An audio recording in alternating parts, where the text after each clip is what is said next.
What if I told you that before the first cities, before writing, before recorded history, there were people who built, dreamed, and disappeared, tribes who shaped the world long before anyone could write their names?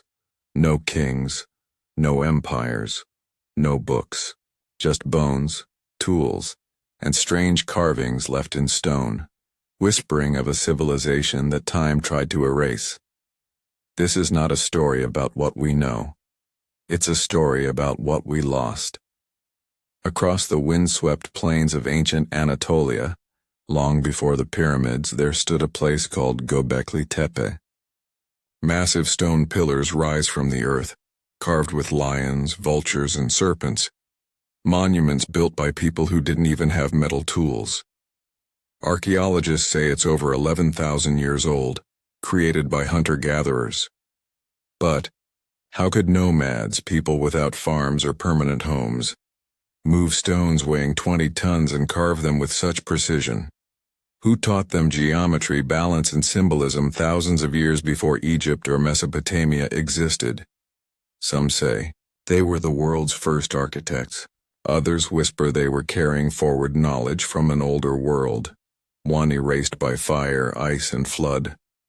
Because before recorded time, there was a silence so vast it hides entire civilizations.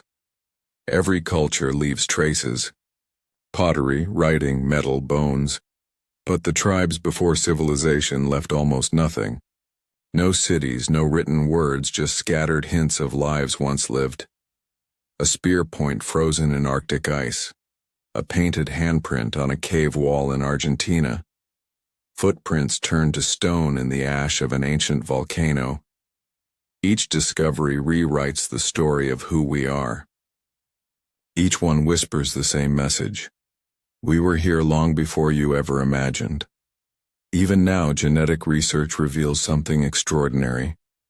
Hidden inside our DNA are traces of unknown human groups, people never named, never recorded, who once lived beside us. They loved, fought, and vanished. Scientists call them ghost populations, not because they were spirits, but because they live only in our genes, invisible, yet undeniable. And then there's the question of knowledge.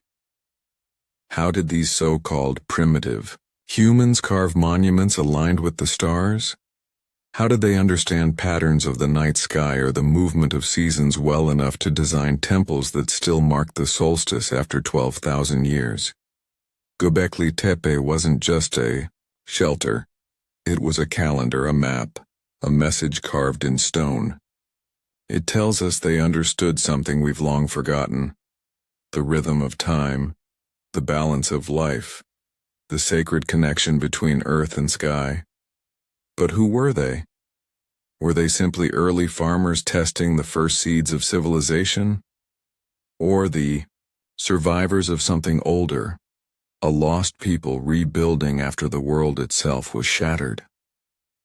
Around the same period, sea levels rose more than 400 feet. The Ice Age was ending. Massive floods drowned entire coastlines. Could the myths of global floods told by nearly every ancient culture be the fading memory of that time? Maybe those lost tribes weren't myths at all. Maybe they were real, the forgotten witnesses of a world reset. Every discovery we make adds a new piece to the puzzle. A necklace of seashells found hundreds of miles from any ocean. Obsidian tools traded across mountain ranges. Caves filled with paintings of animals long extinct. These weren't accidents. They were the signs of networks, people trading, sharing, and communicating across vast distances. They weren't isolated wanderers. They were connected. They built communities. They sang. They buried their dead. And they dreamed. And yet, they vanished. No one knows why. Maybe climate change. Maybe disease. Maybe something greater. The collapse of an ancient system we've never even recognized. What we do know is this: Civilization didn't appear overnight. It was born from these forgotten people, one discovery at a time. The builders of Göbekli Tepe, the artists of Chauvet Cave, the traders who carried obsidian across deserts, they were the roots of everything that came after, the first sparks of what would become humanity's greatest story. So next time, you think history began with Egypt or Sumer, remember this.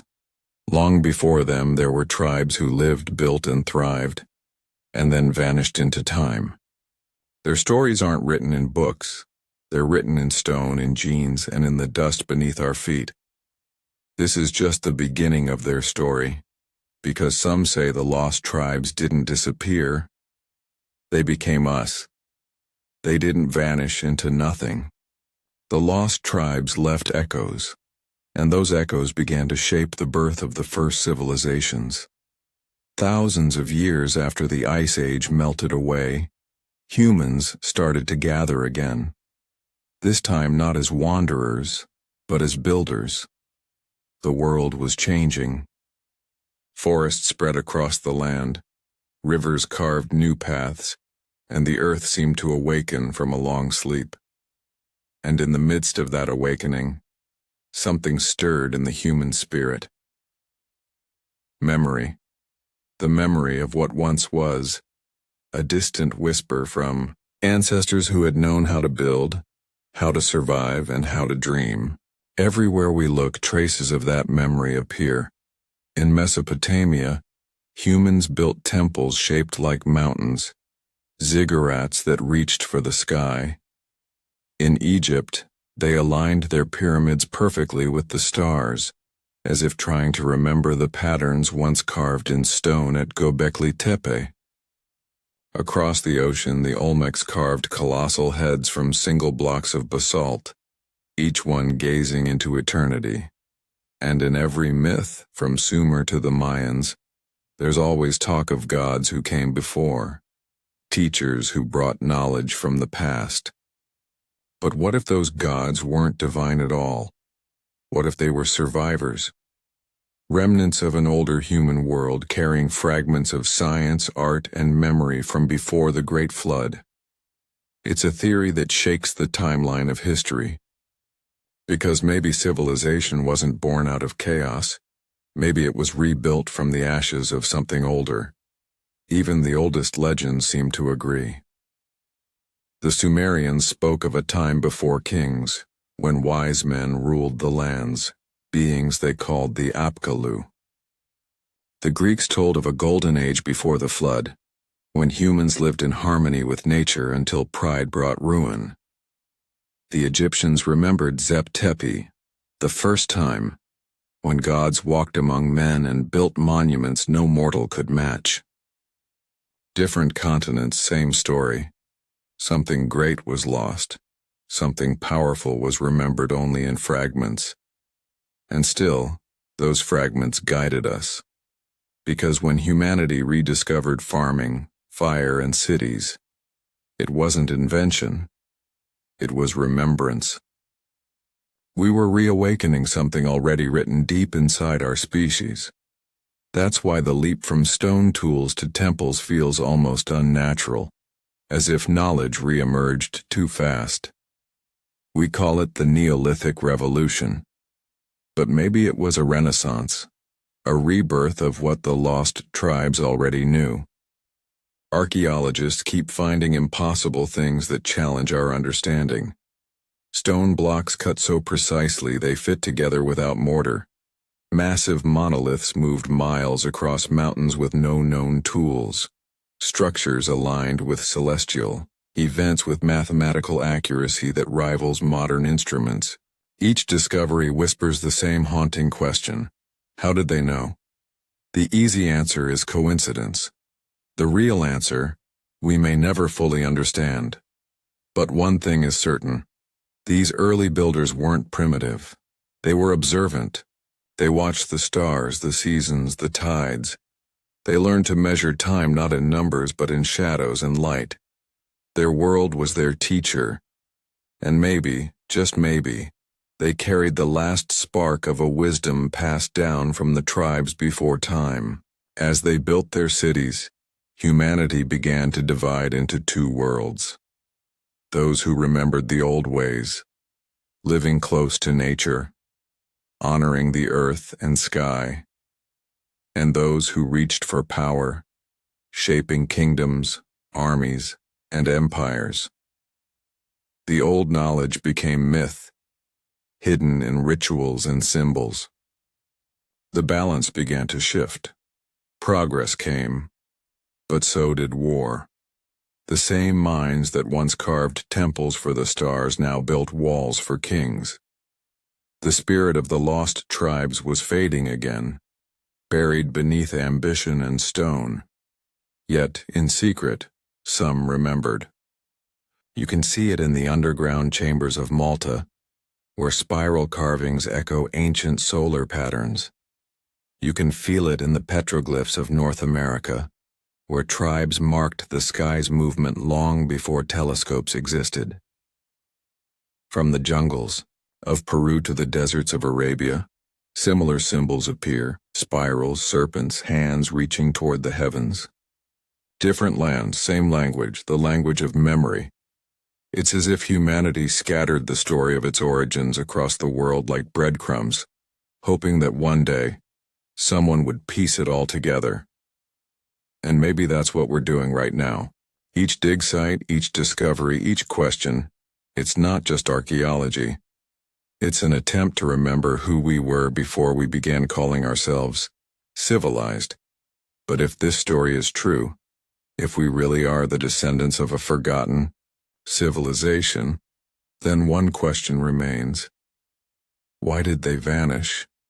Why would an entire world disappear, leaving only ruins and riddles behind? Maybe the answer isn't in the stones. Maybe it's in us. Because the same forces that built their world, greed, pride, and the hunger for control, we think of extinction as something that happens to animals.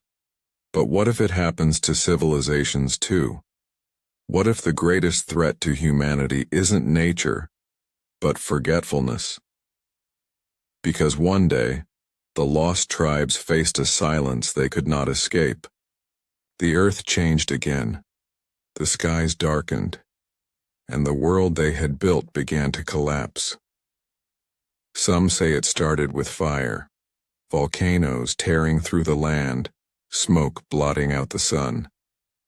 Others say it began with water, the great melt, when glaciers broke apart and the seas rose to swallow whole coastlines. Whatever it was fast and final. The world they knew drowned in chaos, and those who survived became the storytellers of the next age. Imagine standing on the edge of a dying world. The forests are burning. The rivers are flooding. The stars above look unfamiliar. And the elders tell you stories, and not of gods, but of memories. Once we built mountains of stone, they say. Once we spoke to the stars. And then, silence. When the floodwaters receded, the earth was new again. The survivors scattered, carrying fragments of knowledge, songs, and symbols. To them it wasn't history, it was warning. And yet, as generations passed, memory became myth. Myth became legend. And legend faded into dust. By the time the first written languages appeared, the story of the lost tribes had already become the story of gods and giants. Atlantis, Mu, Lemuria, Eden. Different names, same origin. A memory of a civilization that fell and was buried beneath its own creation. But maybe it wasn't just a natural disaster. Maybe it was a moral one. Because civilizations die in two ways. When the world destroys them, or when they destroy themselves. When greed replaces gratitude, when power replaces purpose. When humans forget that they are part of nature, not above it. Sound familiar? Every empire since has followed the same pattern. Growth, glory, collapse. History repeats not because we don't know, but because we forget. And maybe that's why we still feel the ghosts of those lost tribes. They are the reflection of what we might become if we don't listen. Even now, the earth sends us reminders. Cities sink beneath the sea. Storms rewrite coastlines. The ice melts faster than ever before, and once again we stand at the edge, staring at a future that feels hauntingly familiar. Maybe this isn't just a story about the past, maybe it's a mirror. Because buried in the soil, beneath the ruins of forgotten temples, lies more than history. It's a message. A warning written in stone. A whisper from those who came before us. We were you. We dreamed like you. We built like you. And we fell like you will, unless you remember. The lost tribes didn't vanish without purpose. They became the memory in our blood, the instinct that drives us to build, to create, to survive. Their story lives in every invention, every spark, every act of hope that pushes us forward. They were the first dreamers of the human story, and we, their descendants, are the next chapter. Maybe the question isn't what happened to them. Maybe the real question is what will happen to us. Will we learn from their silence? Or will we let history repeat its final lesson? Because every great civilization believes it will last forever. Until one day, the fires burn out, and only the stones remain. So the next time you look at the stars and remember them, the builders of forgotten worlds, the keepers of knowledge lost to time, the tribes before civilization, they're not gone. They're waiting. In the dust, in the myths, in us. And maybe, just maybe, it's time we listen.